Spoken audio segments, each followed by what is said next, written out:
Hey, No Nation, what's going on? It's CJ Wilson here with DoakTalk. Of course, I'm your host, here to jump into a recent flurry of commits that FSU has landed for the 2026 recruiting class. FSU has been, as you guys have seen in past videos, has been hard at work for official visits within the month of June, and it has paid off some for FSU in regards to the returns of those official visits with a few commitments that happened within this last week or so within the month of June. Going to go ahead and jump in and cover those and get you guys up to date in regards to the commitments. But before we get started, make sure you guys hit that like button and subscribe to the channel if you haven't. Go ahead and hit that like button and subscribe to the Dope Talk channel if you haven't. The season is fastly approaching, so make sure you guys tap in with the posts and get with the family, the Dope Talk family that is, and get all information, all exclusive, whatever it may be, in regards to FSU football. All right, let's go ahead and jump right into it. And FSU has landed 4 commitments within the last week or so on the defensive side of the football, which I like a lot. So shout out to Tony White for doing a really good job. Of course, the defense coordinator doing a really good job of getting these kids to buy into the scheme. And also, we got to give a big shout out to Terrence Pot Rose Knighton, the defensive line coach who's responsible for 3 of the commitments within the 4 of the last week for the defensive line. So we'll go ahead and jump into each one and break them down. First up, we're going to talk about 3-star defensive tackle Wihtlley Cadeau. Wihtlley Cadeau, standing at 6'5", 295 pounds, from the Atlanta, Georgia area. FSU beat out UCF and Purdue for his commitment. I'm just looking at the film from what I saw as far as Wihtlley. He's, of course, he's 6'5", 295. He passed the eye test from a physical standpoint, correct? But just looking at the film, he's long, physical, and does a lot of things that disrupts. He's disruptive. He's a disruptive defensive tackle. Creates havoc. Like I said, he has great size. He needs to work on his technique from a development side, and also he needs to develop his strength and conditioning from a development side to form that body type, the body size that he already has. 6'5", 295 is a really good clay to mold. You get him in with the strength and conditioning coach of the caliber of Coach Storms, you can really turn that body into something that could be a menace on a defensive line for FSU within the future. So again, standing at 6'5", 295. All right, moving on to the next position that FSU, well, the next prospect in regards to the commitments that FSU recently got. Stick with the defense line again, and we have James Carrington, 4-star edge rusher, standing at 6'2", 257 pounds. FSU beat out the likes of Arkansas and Nebraska for James Carrington. He stands at 6'2", like I stated, but the measurables really stand out for this kid.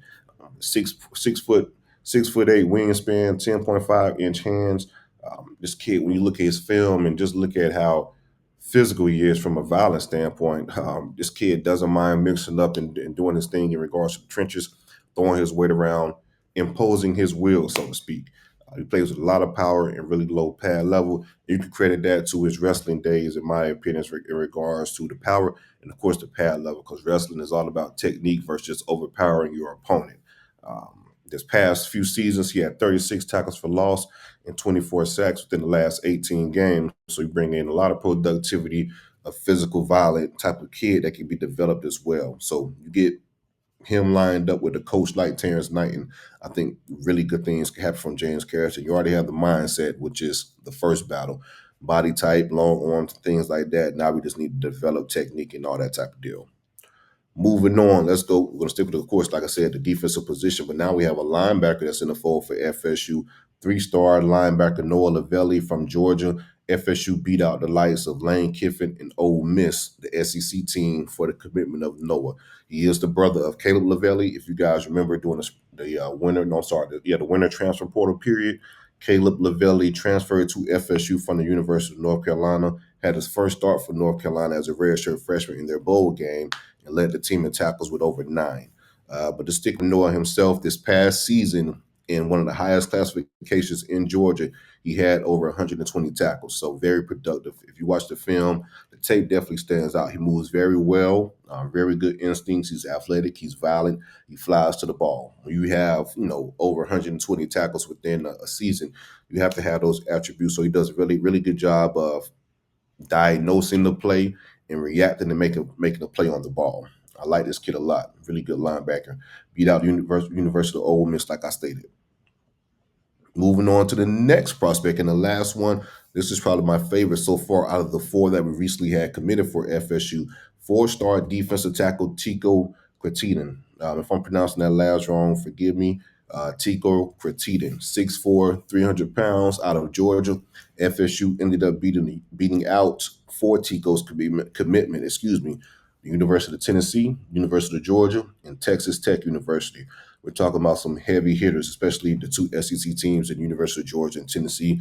And then you beat out Texas Tech. If you guys know, they've been in the news a lot lately for their efforts within the NIL world, whether it's football, softball, whatever it may be. Texas Tech is committed financially. So to beat out those three teams says a lot. So I want to give a really good shout out to Coach Terrence Knighton. Pot Rose did a hell of a job within its recruitment and selling the vision to FSU once Tico took his official visit to the Noles. Like I said, it's 6'4", 300 pounds. So you have Wihtlley Cadeau at 6'5", 295, Tico at 6'4", 300 pounds. Really good body types and really good clay to mold for Pot Rose Terrence Knighton. So just speaking about Tico in regards to the film that I saw, gets off the ball very quickly. He's violent. He's very active in the backfield. So those are three traits that you like a lot. He's really good at the snatch and pull technique. If you guys not aware from the snatch and pull technique, it's pretty much when you're getting hands on an offensive lineman and you're snatching and pulling right, left, down, whatever it may be to create that type of separation. So he's really good at that technique within this stage of his career. What I would like to see moving forward from a development side and the coaching aspect is him to play with leverage more and to use his hands more. I'm telling you guys, hands is probably the most important thing when it comes to football. Using your hands and placing your hands in the right area, especially when you start getting to high level football. That goes from defensive backs, that goes from linebackers, that goes from defensive linemen, offensive linemen, hell, even receivers when it comes to blocking.